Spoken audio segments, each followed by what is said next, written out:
Okay, welcome everybody. I can see there's lots of connecting to audio signs, so I think you've all joined into the session now, which is fantastic. I can see you all coming in there, which is great. All right. Well, thanks for joining today's virtual masterclass between Operu and Harrington Park. My name is Lachlan James. I'm Operu's head of marketing. This session will explore how to collaboratively solve real-world edtech challenges and why strong vendor district partnerships play a critical role, and how to successfully build those partnerships as well. So just before we get started properly, just a little bit of housekeeping. So as attendees, you are all set to mute to help with audio quality. However, if you do have questions during the webinar, there is a chat box in the corner of your screen. So please enter any questions into that box, and we'll answer those questions at the end of the end of each section. And we can follow up afterwards as well if we do run out of time. Also, we are recording today's session, so everyone who's registered will be sent a link of the recording as well. So, representing Harrington Park School District, we have Superintendent and Innovation Leader, Dr. Adam Fried. Adam, I'm about to embarrass you with a little bit of a long introduction, but bear with me. He's a busy man that does a lot. So Dr. Fried is an effective and dynamic school leader with expertise in developing consortium building, strategic planning with a focus on community involvement. During his tenure as superintendent at Harrington Park, he has overseen the successful implementation of numerous sustainable change initiatives, which radically transform the district's learning culture while increasing student achievement and staff engagement. As a result of these successes, the district was added to the League of Innovative Schools in 2017. Dr. Fried has received numerous awards and acknowledgements for his work as a professional educator. He is the Northern Superintendent of the Year, a Jefferson Award winner, BCASA Distinguished Service recipient, member of NJASA, and has served as president of BCASA and of the NV Regional Superintendent Board for Educational Leadership. Currently, Dr. Fried is a staff pedagogical leader through research-based evaluation models, which has been recognized as a best practice for New Jersey Department of Education. And by the way, pardon my Australian accent, I hope you're following along. Speaking on behalf of Operu is the company's president and co-owner, Peter Bensavenga.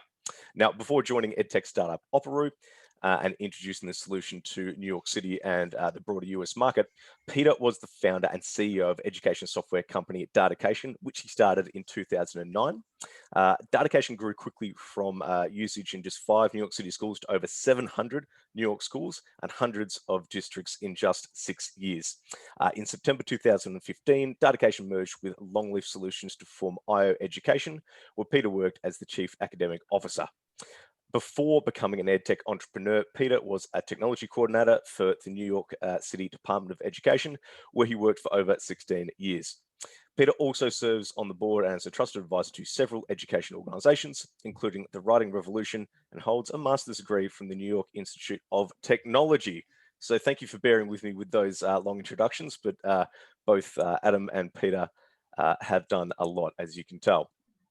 Today's discussion will focus on building effective EdTech partnerships and what that looks like from both sides of the fence, the district and the solution provider. So Adam and Peter will give a brief overview of Harrington Park and Operu.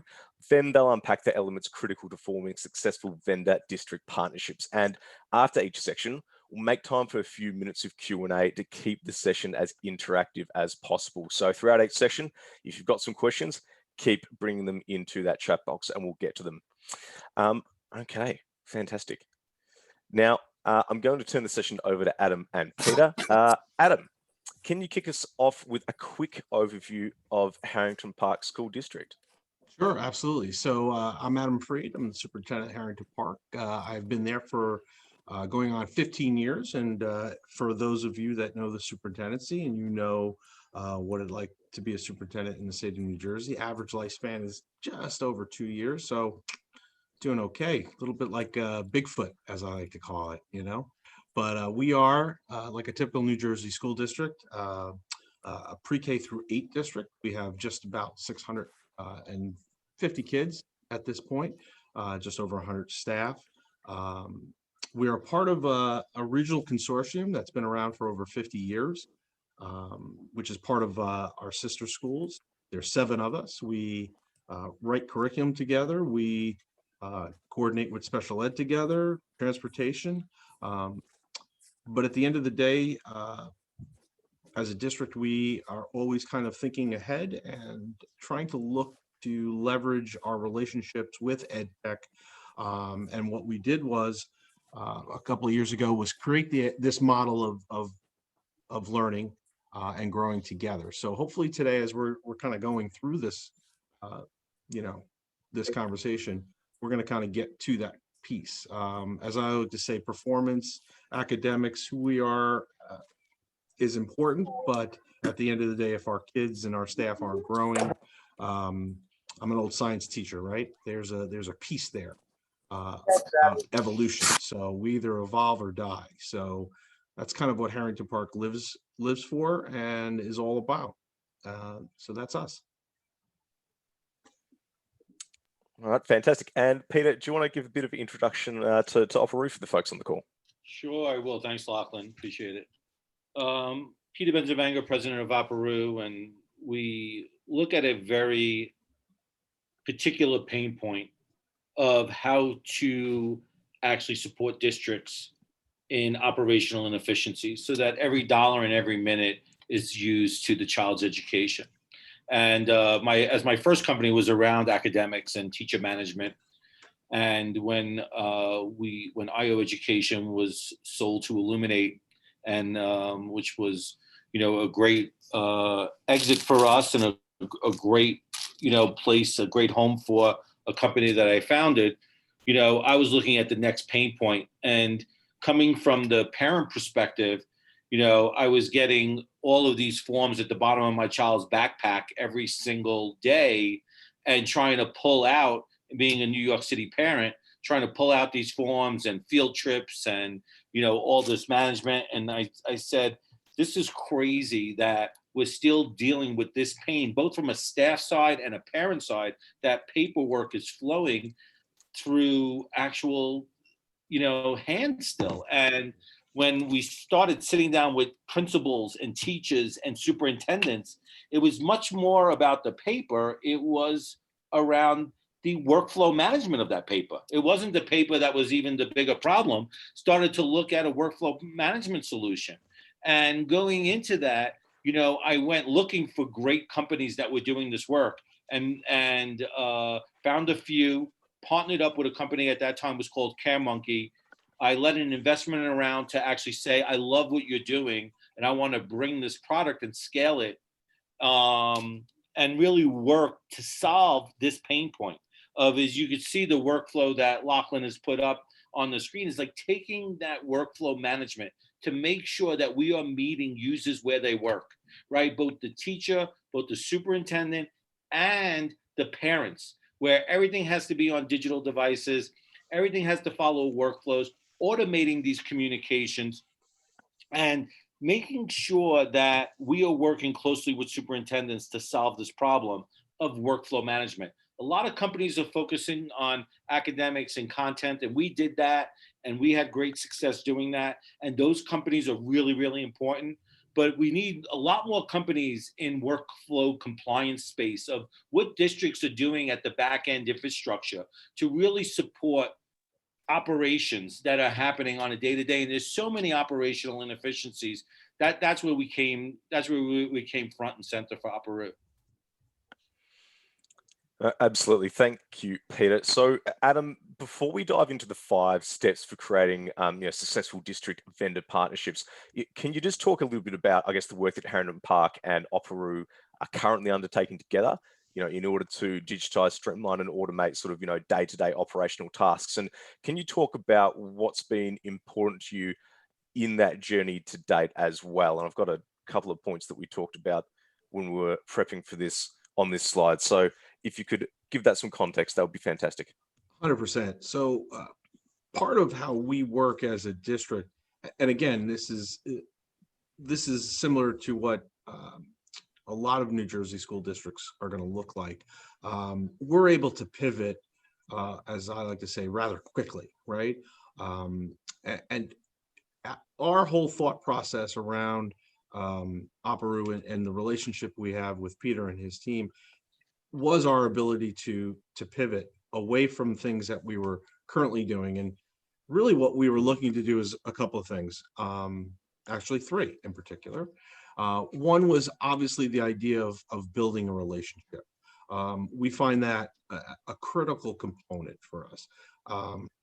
You know, growing up, it's about relationships. This job is about relationships. And at the end of the day, if both sides have stake in the game, the quote is, we're not going to let each other down. And I think that's really an important piece for us as school districts.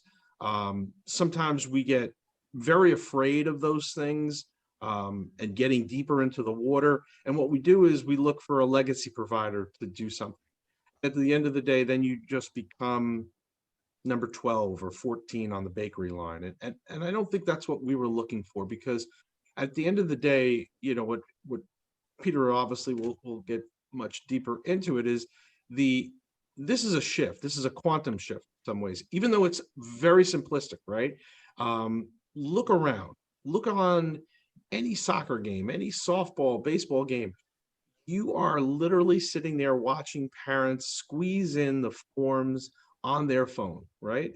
Truth be told, web pages for districts are really just like libraries now, right? They've just become that library of information. But what's real, and what's really that communication piece is the digital. It's the handheld, and our ability to complete forms on our phone you're giving parents just an extra few minutes for something else, right? And that might be just 5 minutes to sit with their kids. And I think that's something we identified rather quickly and we're in search of. And what we wanted to do is, I know that's the line everyone says, right? Let's work smarter, not harder. But we really wanted to, right? Because schools are the biggest bureaucracy you've ever seen, right? They're 250-year-old systems. They are the monolith of American culture in some ways. And how do you shift that culture, right? How do you streamline operational tasks? One of the things for us is the idea to obviously empower our staff, right? And if, as you all know, as people in this field, assistants and secretaries, they control that workflow, right? And they might be using a form that they created in 1984, right? And they love that form. They hold it tight to their loving arms, right? And how do we then empower them to get rid of that form, or let Pete and the team at Aparu digitize it, right? So that was the empowerment piece, that they have control over this. It's helped us streamlining not just illness in staff forms, but medical and staff level components. And it's really kind of changed a cultural piece, right? And how we can be quick and lean. And one of the things, like we always say, is we talk about this, able to pivot, right? And move to a different direction. So we've been excited about this because of those things. And I think as the, I know they always say as the superintendent, you're the decision maker, you're the final decision maker. Truth be told, I was taught very early, there's a few people that you really need to listen to. It's your assistants, it's the head of custodial, right? And the athletic director. Those are your three key people. And I think for us, empowering those three people make our transition easier, right? Versus forcing something, it was a natural, streamlined piece, and they own it. And I think that's the piece we love as part of this. Got you. Thank you, Adam. That's a really good overview of some of the work that Opera and Harrington Park have been doing together, and some of the outcomes you're working towards, which is great. So let's dive into those sort of 5 steps we talked about for today's presentation. So, we're unpacking how to build effective EdTech partnerships between vendors and districts in order to produce superior solutions that benefit both stakeholders. So, as I said, to do that, we've broken down the process into 5 sections. So understand, connect, engage, execute, and evaluate. So let's dive into the first one here. So I'm going to hand over to you two in a moment. And to start off, Adam, I know the first three sections here, understand, connect, and engage, are based on the Upstart Ed framework you've used with your team. So can you talk to us about what this means and how it relates to this first phase of understanding in particular? And Peter, feel free to jump in when possible as well. Yeah, Pete, Peter, you want to start first, or do you want me to kind of jump in? I think you might be on You mute, can Pete. start, Adam, first, and then I'll jump in. I'll right behind you. You got it. So for us, the first three components that we're going to talk about today are things that we really kind of believe in as a group. And the understand phase is that first piece.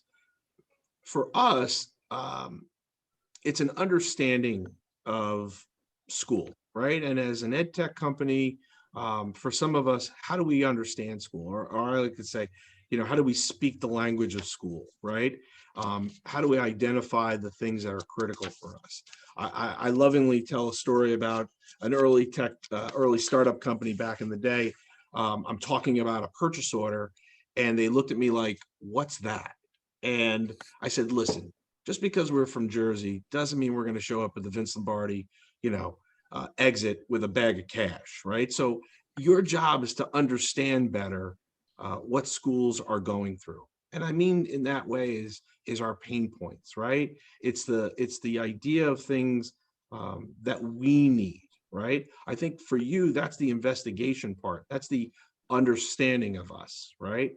And vice versa. We have to understand you, right? As ed tech companies, a lot of districts just expect things to be magically fixed, and I think that's an expectation that's unrealistic in this world. So for us, the understand phase also goes to this, and we talk about this very clearly. And New Jersey, again, forgive a lot of the Jersey references, everyone. I apologize in advance.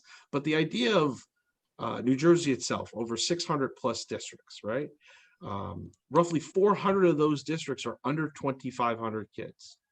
And in my world, I look at those 400 districts as the win. And forgive me for saying it that way, because they're small, they're medium-sized, they're all under 2,500 kids. And at the end of the day, they can pivot very quickly.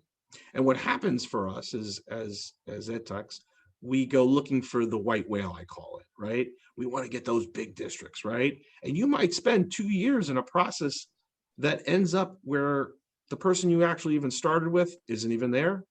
And you've just spent 2 years in funding, and those are the hours that you cannot get back. So that's the way I call it. Those are the white whales you're hunting. Versus, let's see if we could get out of that 400 some energy, some momentum. And I start with one, and now there's two, and now there's three, and there's a consortium, and then we're moving. There's an energy behind it. But you're not going to get that if you're out there looking for that white whale. That goes to the understanding phase and really kind of diving in very deeply into where those pain points are for districts, and understanding that and getting to those people and making that happen. So that's how we believe the understand phase works for us.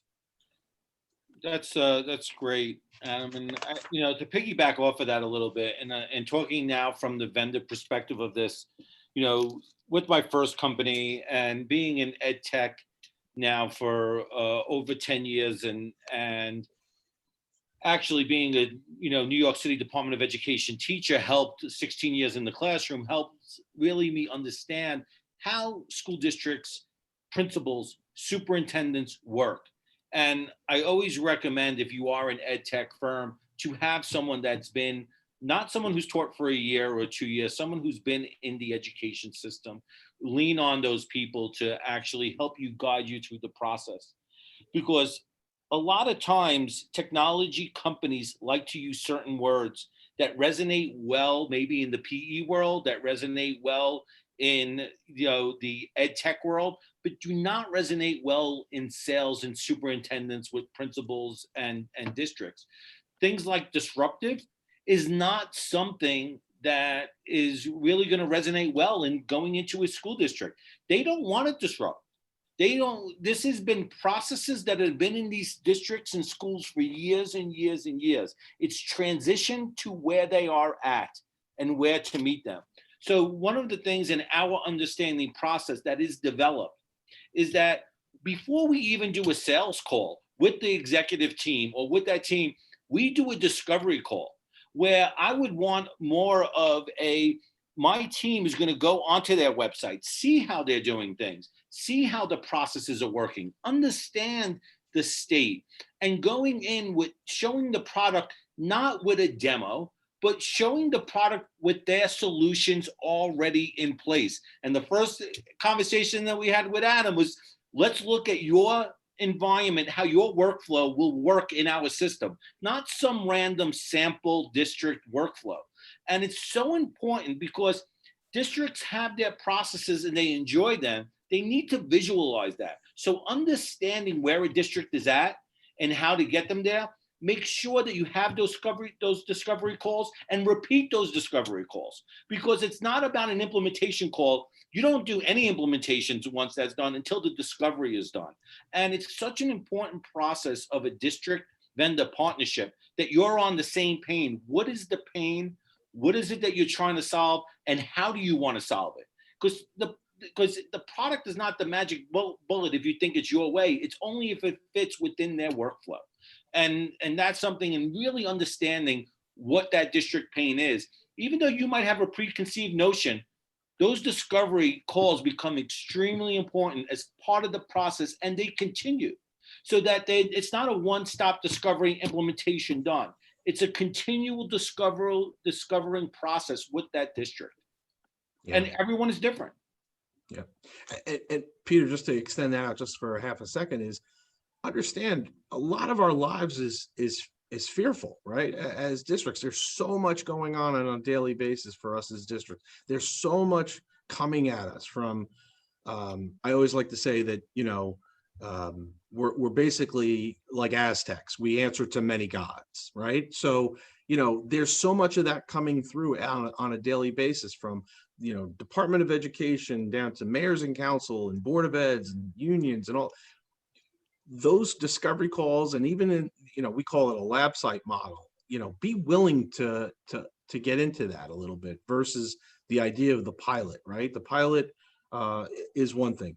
But I think there's so much that can come out of that lab site model where you go in for a period of time, and to Peter's credit, the idea of, hey, here's how we're going to do a lot of this, and here's how I can help, and let's have this open conversation so that we're understanding each other and growing together. I think that's the piece that sometimes gets lost, because we want to do a pilot, but remember, pilots mean different things to different people, right? I might say a pilot because I just want to get you in and out, right? Where you're thinking pilot, cha-ching, cash the check, I'm getting a Lamborghini tomorrow.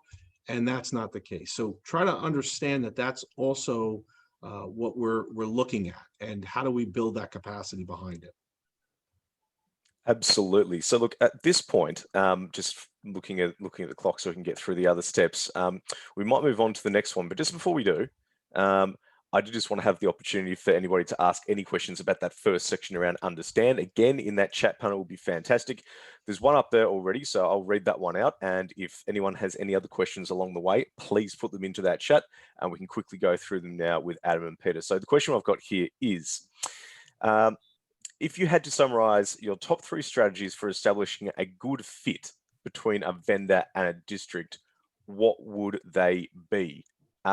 Peter, I might start with you for that one. So when you're looking at what actually is going to line up well in terms of you as a type of vendor in your current capacity and the type of district you're looking to engage with, what are the top things you're thinking about for a good fit? When we think about a good fit, we don't think about a fit like this is the right district for our company, because we feel like every district could be the right district.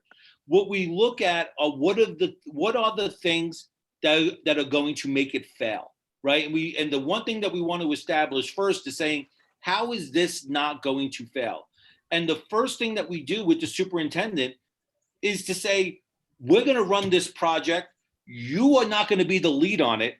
Who is your best for this type of project? who is that best point person. We want to make sure that that point person or point people are aligned by the superintendent that are going to carry out their goals, so that, because we know if you rely on the superintendent to actually implement this product, that it's sometimes it's the superintendent's vision, but it's the point people underneath that rely on the superintendent, his team, that are going to implement this product. And that's where you get the buy-in, and let them be at those discovery tables and really go through that process. So when we identify, it's not so much about identifying the district, it's going to be much more about taking that to the, really looking at things of how we are going to make sure that this doesn't fail.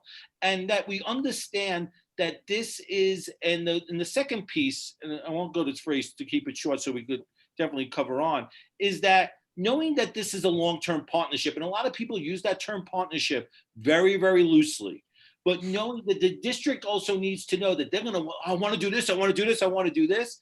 And that could also set up for failure. Come into this, that we know that the district has needs and priorities.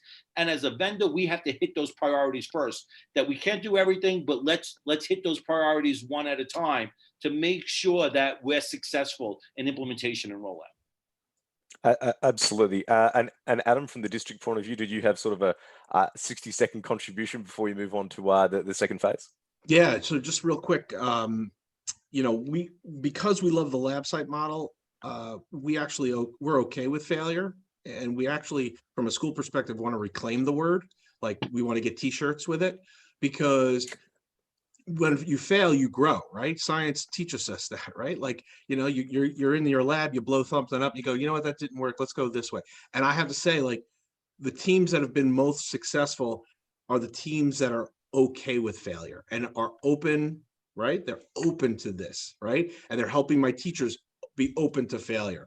And I mean that in a loving, nurturing way.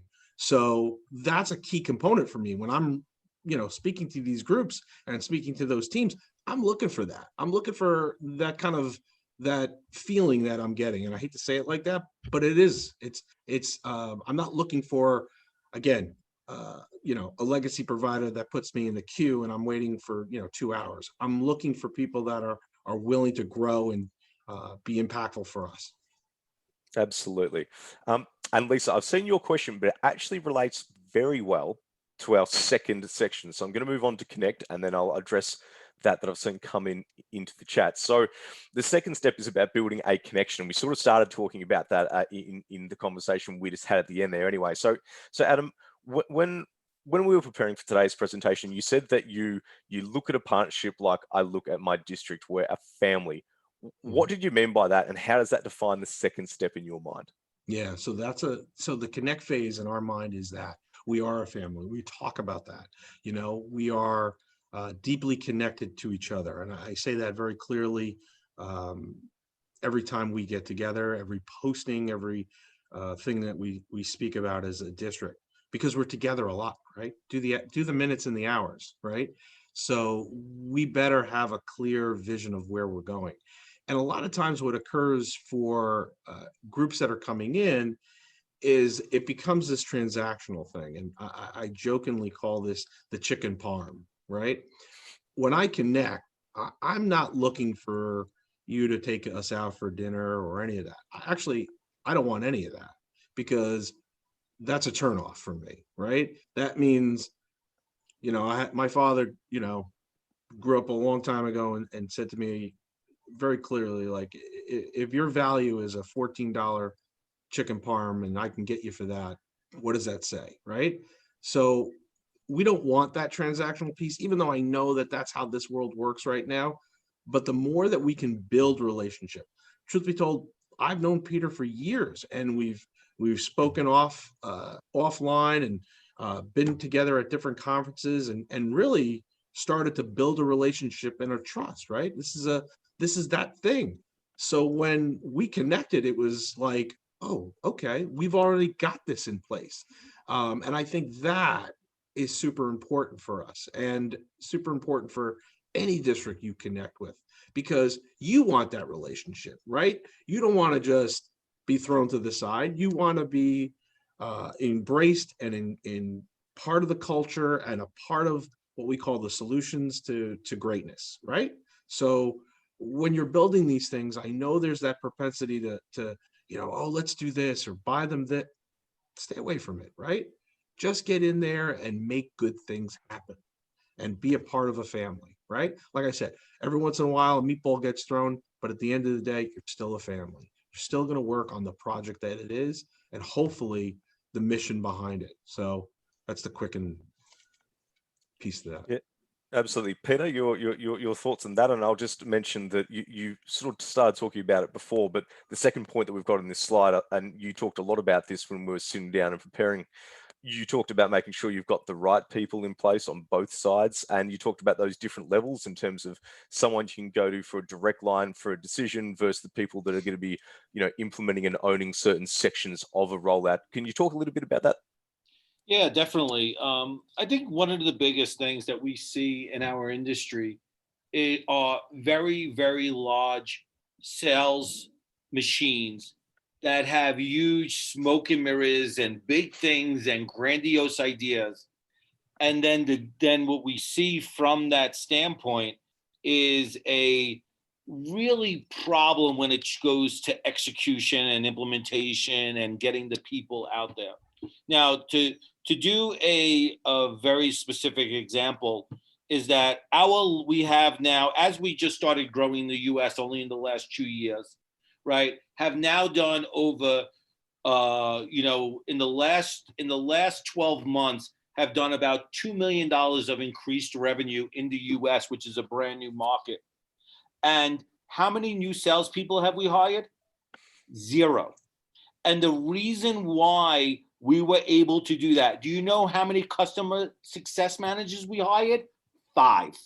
Because what we want to make sure is that our districts and that those people are supporting our clients the best that they possibly can. Because instead of paying the high salaries in salespeople, we'll pay the salaries in customer success. And really, you want to meet my new salesperson? Adam. There's my new salesperson. You want to meet my new salesperson? We scaled in New York City with no salespeople to 300 schools, all by word of mouth. And that's how you can become you get these beacons. And don't try to, let's cover the country. It won't be successful. Let's get these beacons in certain areas and build around it. Because you know what? I prefer to have an amazing product in an amazing district speaking its praises. The value will be there and it will get around. So my idea is that when Adam calls he's not talking to a different person every time. He has a direct point of contact, and his team have a direct implementation manager, not for implementation, not for the first phase of implementation, for the rest of his career. As long as he has Aparu, he has that team, right? And it's so important that that team knows, because that team knows exactly what has to be executed in that district. And it's so important that he knows that he could pick up a phone and that we know everything that's going on and what we have to solve. He doesn't have to worry about that because his team is already informing. So being able to have that, you take that mission and you really attack a problem together. You don't need a huge sales team because the product will sell itself. And one of the things that I also recommend from that connection standpoint, I'm the president of the company. I'm an investor in the company. I led the investment round. I take tech support calls because I need to make sure I understand. I want to hear the pain on a parent or a teacher. I want to hear that, and I want to solve their problem because I want to make sure that I want to look at this from a usability standpoint. I'm on implementation calls. I am on implementation. I'm on sales discovery calls. I want to be every part of that process because from the top of the company, you cannot learn where changes you need to make sure that you have these people in the right place, to make sure where your next hire should be in your organization and how you could support districts better. Absolutely. That makes lots of sense. What I might do at this point, I'm going to flick across to the Q&A section for this because we've had a few questions come in. And I think it'd be awesome if we can get to some of those. Let me see. I'll start with this one. You talked about ensuring you have the right people in place. How do you think this relates to identifying and engaging decision makers within your project compared to end users of the solution or product when it goes live? That's kind of interesting because there are two very distinct sort of phases and groups of people there. Adam, I might throw that one to you. Yeah, so that's where our lab site model really works, right? So we kind of cut out all of the forgive me, the fluff, and get you right into the project, right? So we'll spend 6 weeks, testing out, working with teachers, working with students. If it was office facing, in this case, it's with my assistants, or maybe the business office. If it's classroom facing, it's teachers. Heck, I mean, we've done parent work groups in a lab site because it was a parent facing product. I think the moment you can do that and present that as uh, a way of building relationships and capacity and all those things, you get right to what you're doing versus spending time, with, oh, let me get from one group to another group to another. It's not like that, right? You want to get right into it. That's how you do it. You present it as, how about we do this lab site model, gets me in, do this kind of work. And at the end of the day, everyone kind of learns and grows from there. Because truth be told, and Peter knows this, my head of Aparu is an assistant, right? And I wasn't going to wait around and let it run through like 14 different assessments. I know what's going to happen. Let's get those groups in and let's lab site it and go. So I think the quicker you can do that and show districts that you can do that, the better you'll be. Absolutely, and on that, I've actually had a question here from Tony. Thank you, and it kind of relates to exactly what you're talking about there. And he says, can you talk more about the difference between a lab site and pilot school? Sounds like the right way to go based on the little that's been said so far. Well, pilot, it's a word like forgive me for saying it like this. It's way overused, right? And it's lost its value, right? Because it goes back to the understand phase, right? We remember I said schools talk different languages sometimes, and we use the word pilot differently, right? So you might think pilot is one thing, but a district might use the term pilot and think totally differently. Like, we're going to just kind of go through this. There's no ownership to it. We're just, there's no stake in the game. Versus where I see a lab site is where we match make, right? We're gonna match make you with teachers that you might address a pain point for them, or like I said, an office facing pain point. And then that's where the lab site gets real, right? And that's where the relationship bit gets built. So if Peter is my company that I'm working with, and they don't have any stake in the game, they're not responsive, they're not correcting feedback. Well, we know what that's going to look like a year from now, right? Pretty clearly. But in that lab site model, we're testing, we're failing, we're working. You as a company, a tech company, you're getting invaluable feedback, right? You're getting right to those people. So I always saw the lab site model very differently than a pilot. A pilot was kind of like, roll it out, hope for the best, maybe, versus let's get dirty. Everybody gets stake in the game. We're gonna commit as a district to get you matchmake to the people that you need to be matchmaked with, and you as a company, you're gonna put your chips in, right? And at the end of this, that's where we kind of keep going with the relationship. And there are times, please understand this, where, forgive the dating reference, it's just not gonna be okay. So please, take your boxes and go, and that happens. Please be okay with that, because there's school districts you don't want to be a part of. That's just how I feel, and I could be totally crazy and wrong, but there are, right? There's a very big difference in those places. And you don't want to spend way too much time in a place that's toxic, right? You're not going to grow from that. So that's how we always saw the difference. That makes a lot of sense, Adam. And Pete, I might chuck this one to you, or Lisa. I'm getting to your question now. So Lisa said before, if the EdTech offering is a curricular focused, for a subject, sort of specific subject, is the superintendent the best point person, or is the technology director a better place to start? What do you think about that, Peter? Well, I'll actually go back on to even past that to Adam. But when I used to sell, I always sell SaaS-based services. So the superintendent is always need from the vision standpoint. It has to fit within the vision of the superintendent. But usually if it's curriculum, that deputy superintendent of instruction is probably your best person if it's curriculum. If it is SaaS, then in combination, then it's the technology director. So really it depends on the type of product it is. But we always found that, it's a great, but that superintendent is does it fit with the overall vision and mission of the district and what they're trying to accomplish? Make sure that you even understand what that is. Don't go into a superintendent meeting without understanding the vision of what that superintendent has in mind for his or her district. So many times that you don't even know what's happening at a district. The discovery work is so important as part of the process. Please, Peter, spend the time on that, right? I can't tell you how many times we meet with people and they have no idea who we are and what we are. And it's pretty simple, right? A little deep Google search where you're in.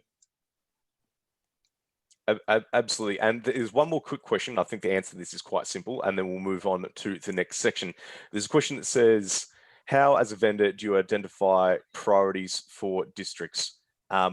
So I think that's an interesting one. I think the answer is it's got to be collaboration, as we've talked about. But Peter, what are your thoughts on that? As a vendor, how do you identify priorities for districts?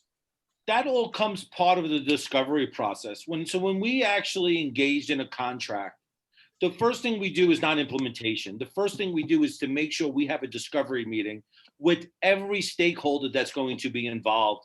It was when we did the discovery meeting for Harrington Park, there were 15 people on that. We made sure principals were there. We made sure secretaries were there because they touch the system the most, right? When you're dealing with a secretary, that is not even part, like who's managing all this stuff. We made sure deputy superintendents were there, administrative assistants were there, that everyone had a say at the table. And we collaborated all that information and we gave it back saying, we see, based off of your conversation, we see that these are the best starting points. So that has to be a collaborative approach. If we go in saying, we know how our product is the best way you should install it, it is going to fail, especially if it's a SaaS-based system, because you have to remember, build in change management, because you're going to be asking people who have been doing something for 30 years to change their whole process. You're not going to be their favorite person unless you have thought about how it's going to affect them and you understand their pain and that you build in the change management process as part of it. And for SaaS-based systems in ed tech, it is a big part of it. Mm-hmm. Absolutely. Now, with 18 minutes on the clock, I think that's a good time to move on to the third section, but some really good questions in that one. And everyone, there's the chat there. Keep bringing them in. I think we'd prefer to, run tight on time and have some great interaction, if anything. So thank you. So step 3, engagement. Adam, can you start us off here? I mean, why is this phase important, and what are you looking to achieve in this engage phase? Yeah, so this is that, for us, it's the most important phase, right? We understand and connect. Those are, we can do a lot of good things there. But here's where, you want to use the rubber meets the road. This is where we're going to get deep into it. This is where all of those pieces in phases 1 and 2 come to play, right? And we will, like I spoke before about, we will have times where we bring groups in and have my teachers in, and we will matchmake, and there will be teachers that say, yes, that's where I want to make that a part of what I'm doing for the next 6 weeks. Because part of what we do is it becomes part of their, and forgive me for adding this part, but we do a differentiated evaluation model. It's much more like an action research project, if you want to think of that, or a dissertation, where staff work on what we call an essential question on a yearly basis, right? It's very easy to go into, Peter's room 3, 4, 8 times. Peter's a master level teacher. We get that, what am I getting out of that? Well, Peter has essential questions that he wants to have answered. So how do we use ed tech, right, and groups like this to help us grow there and help that teacher grow, right? But also then help us as a district grow, right? And I think that's where, uh, you know, the idea of what success looks like, right? Um, and that success might be a growth model, right? We might be at a 3 and we're growing, right? I think that's part of it, you know. Some of our early successes take step back, but then take step forward. So I think for us, the engaged phase is where our hands are deep into the project, right? And, you know, Peter talked about it a little bit, where there's, you know, the feedback loop going in and out, right? Where I'm not going to be always sitting in that meeting, right? But my teachers are, and they're going to own that product, right? And if they own it, that's there forever. That's how I see it, right? Um, there's a funny joke we say in the superintendency: 15 minutes after I leave, my chair is cold, right? So you want to make sure that the things that they're implementing are successful because they believe in them, not that I created or had an edict for, right? That's horrible. So the engaged phase is where you get ownership and commitment to a bigger, goes back to the mission, right? So you bring in groups and allow them to choose and be successful in that lab site model. That's where, you know, you can create success and grow from there. Absolutely. Peter, from your perspective? Yeah. So, one of the things that when, we're companies and we need to make money and it's part of the process. And one of the things in selling my previous companies was that the two things that everyone looks at is growth and retention. Now, one of the things that you are not going to get is you are not going to get retention without this phase, especially if it is a high base SaaS platform that is going to change workflow process in the way a district does things. This has to be so important that you set up the milestones, that you set up the goals that you want to achieve, and that this is an ongoing evaluation, right? So Adam and I will talk about every few months, we'll get together and we'll reevaluate this and say, okay, what did we accomplish? What didn't we accomplish that we said we were going to accomplish? How are we going to do that? And what are we going to do next? And now these teams are so involved that I think right now they might be on a weekly call. So they're on a weekly call, right? So yes, they're on a week. So can you imagine putting that type of effort into a school district? That's the high touch. I always felt like this is a high touch. Now that will go down. That high touch will go down. And it depends on the type of product. We had on previous ones, we had monthly calls, and as we hit a lot of goals and milestones, it could go down to every 2 months, to once a month, to we're doing quarterly check-ins, because as they use the product more and more, and their change management is that now the Aparu is the new way of doing things, it's not the old way. It becomes second nature. So when we look at this, we feel that this is an important factor and that everyone has to have a vested interest to make it successful, because we cannot succeed unless these milestones are set up collaboratively. It can't be a one-way thing. It can't be a district goes, this is everything we want to do. We're like, oh, wait a second. And the same thing is saying, like, from a standpoint, if we can't achieve any of those, then what good is it anyway, right? So we have to have a set of milestones and goals to achieve to and have success. And, it is a long-term relationship, and you want it to be a long-term relationship. This is not something that after implementation, you're done. You're one and done. That's the way a lot of companies work. We do it the complete opposite. I'd rather invest in the actual district because I think everything else will fall in place with that type of success. Peter, real quick, just to add, because that's a great point. And we talked about this the other day. There's going to be a point where, the user groups, right? These other districts, and we become one. And because we believe in this, the people from our, they're more just kind of checking in on us, and we're helping each other grow. It's, Jim Collins, and forgive me for using a 20-year-old reference, it's the flywheel, right? The flywheel's going and people want to be a part of that, and bigger ideas come out of that. So, the hand holding kind of goes away, and it lets us be supports to ourselves. And, you said this before, Peter, we're the biggest fans in the sense of like, oh, I got to get on that bus. Who's ever doing that is doing the right thing. I got to get, and I think that's part of what we're always trying to do. And this has been very successful because of that. That makes a lot of sense, Adam. And so quickly, just with an eye on that clock, it is a great conversation. I'm just going to quickly move, and there's a couple of questions coming in here, just in relation to that engage phase. There's one that says, how does establishing a joint view of what success looks like differ from the standard practice of simply managing expectations? Peter, might chuck that to you. Yeah, because we all have a vision from being an ed tech vendor of how the product should be rolled out and how it should be implemented in a school district. And really, that's not the right way. And I learned very early on, and with the way that we've developed it, is to have multiple pathways of how this should be approached. And it is a collaborative effort. If you go in there saying, this is the best way to roll out the product, you're going to fail, because it might be maybe 50% of the time, 60% of the time, the best way. But what we found is that each state is different, each district is different, each superintendent is different, all the principals are different. So having a collaborative approach and actually coming up and having a pathway design where you're saying, where do you want to start, and having almost like a questionnaire to get them to, like, it could be a little bit more directive, but it can't be, this is the way, because that might not be their pain. Understanding the district's pain is the key important thing, because if it doesn't solve a pain point, then there's no invested interest or buy-in, even though it might be a nice to have or something like that. It has to be a collaborative approach.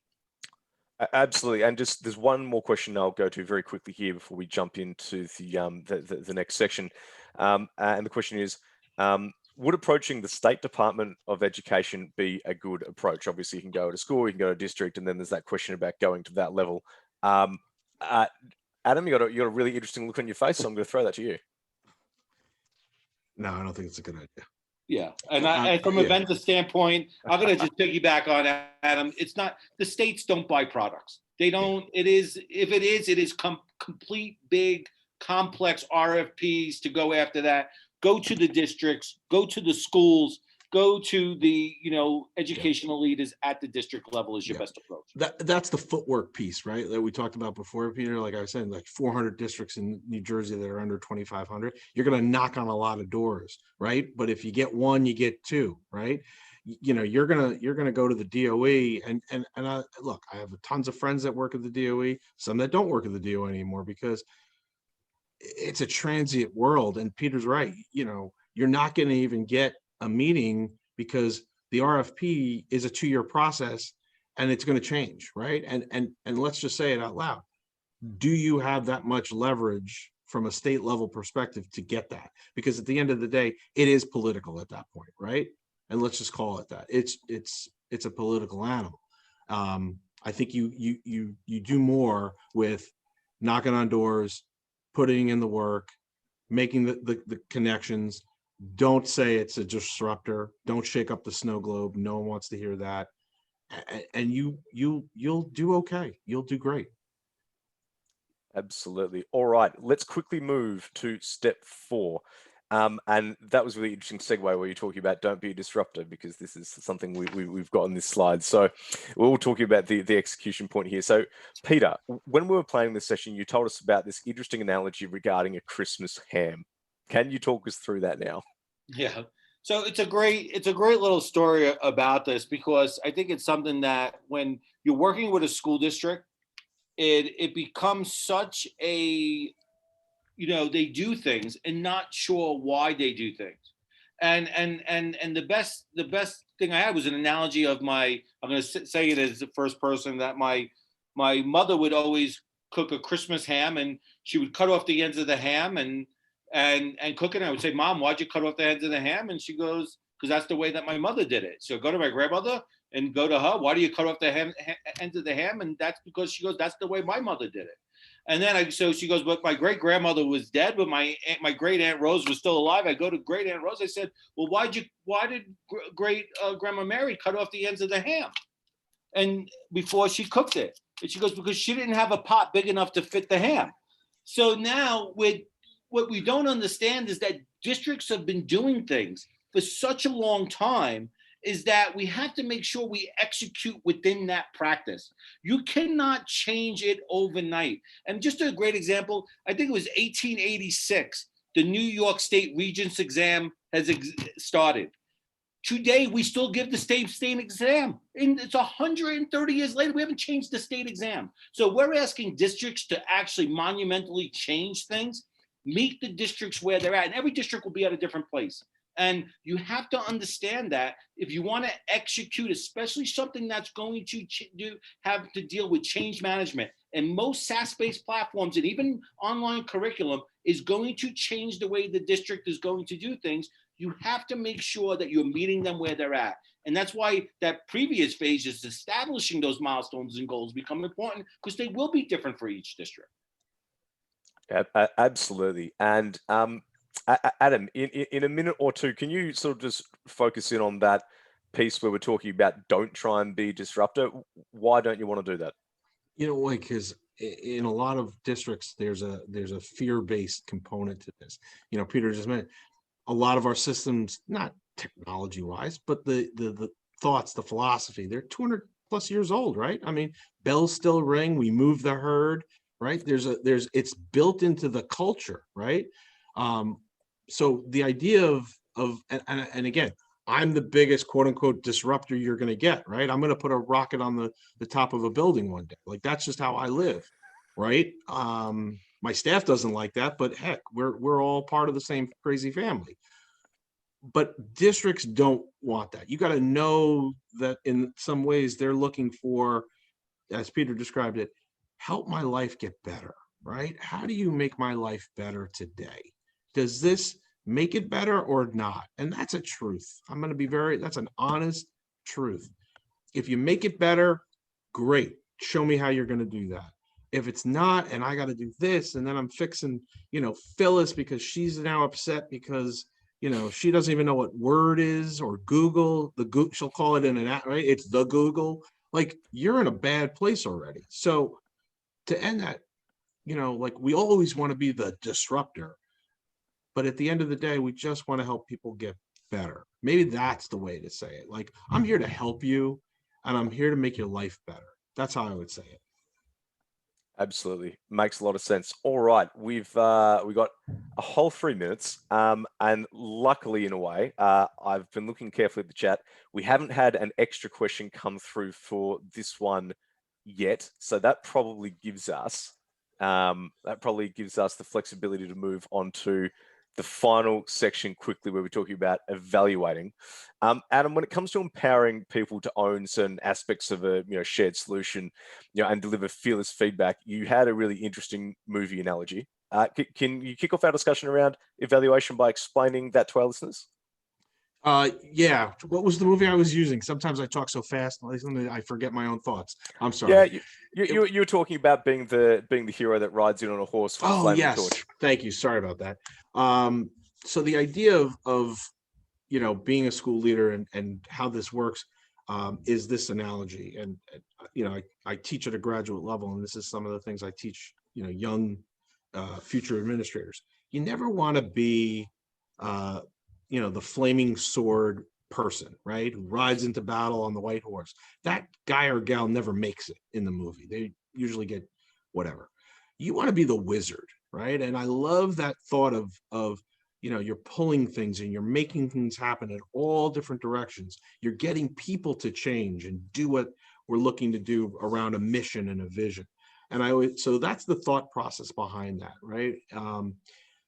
Be the wizard, not the flaming sword person. And I think that's a key piece for people to kind of grow and be honest about it. Absolutely. And in the minute or so we've got left, Peter, you did talk a lot about building trust with this piece and how that honesty helps feed back in that evaluation phase. Can you talk to that a little bit? Yeah, I think one of the things is that as ed tech startups, especially in the startup community, where this is Aparu as a startup, and I've been into previous companies that we grew and expanded. I think it's very important that your word isn't very important. It's very easy to say that you could do something and be nimble, and sometimes it's not as easy to execute on that. And I think it's really important as an ed tech vendor is that you have to have some flexibility in building the product around district needs and understand that especially from a startup perspective, take that information, make sure you get it out to take that information and get it out to other districts and say, is this something that makes sense, and learn from it and go back to then that district community and say, yes, we love this idea. We're going to execute on this idea, and this is how we're going to do it. Just don't go, yeah, we'll do that. Yeah, we'll do that. Yeah, it's very easy in the sales process to say, yeah, we'll do that. Yeah, we'll do that. Yeah, we'll do that. And then really you lose all faith. And that gets around pretty quickly, that the product is not a scalable or sustainable product. So it's much more important that you're really truthful to your word and getting that out there and what you're able to do and not able to do. And really, if you have a true partner, they'll understand that, listen, I love that idea. Let me see where that could fit in and let me get some feedback around. And that will help you grow your business and grow the product into something that's really needed at a school district level. Absolutely. So look, on that, I see we're sort of just on our hour now, and we've got a lot of people coming through in the chat saying, thank you, this is a great session. So Peter, Adam, well done. That's fantastic. And what I might just quickly do then is move to the final slide, where obviously you've got your details for both of you. But Adam, any parting thoughts, everyone, as we wrap up? The thing I would say for you as a group is Peter just kind of mentioned it. Be true to yourself, understand, connect, but get to that engaged phase with any district. But again, be true to yourself. It's that one thing, right? And if you do it really great and well, as school districts, we're gonna see it. So I think that's something we love to see is in the ed tech world. Absolutely. Peter, any final thoughts? Yeah, just, I think one of the things is rely on your community, right? Especially if you're an ed tech vendor or a district, use those user groups, use your community to reach out to other ed tech vendors and really learn from and work with and collaborate with. I think it's, there's a lot of opportunity, but it's also it's not the easiest one to break into, especially when it comes to the sales side and, really building up those relationships, work hand in hand with those groups that you have available to yourself. Absolutely. All right, guys, we are sort of 90 seconds over time, so thank you for sticking around. If you've got any other questions, we'll be able to answer those. We can follow up with the recording as well, but thank you all for your time. Thank you, everybody. Thank you. Thanks, everybody. Thanks to you as well.